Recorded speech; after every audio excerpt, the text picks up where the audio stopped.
The second time David got into the palace, it was because of his kingship. And he had been anointed by God and chased by Saul for 8 years to humble him, to bring that kingship on him. So when he went into that palace, it wouldn't be because of his talents and abilities, but because he was anointed by God to do so. Anointed by God.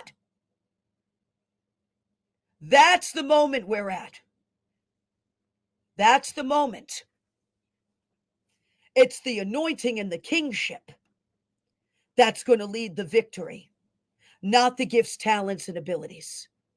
God put that in him and others to be able to operate successfully in what they're created to do. God put that in them. But it is the kingship and the anointing that is leading the way back to the palace this time. It's not the talents and abilities.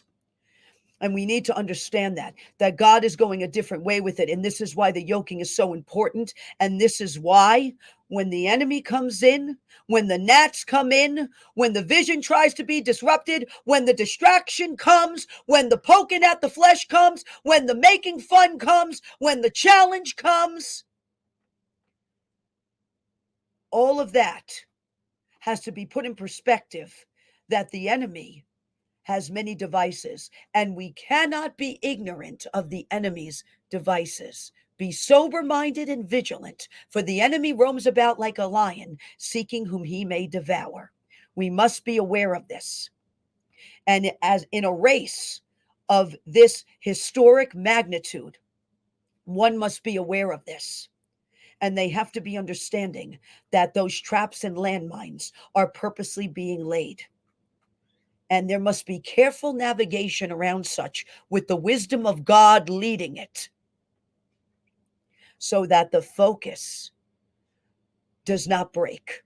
The distraction does not falter, because it'll put a halter in the mouth and drag it in the direction that the enemy and the corrupt and those who are running for the wrong reasons want you to go. Don't allow them to put a halter in your mouth. Don't allow them such a privilege. Allow God to put a halter.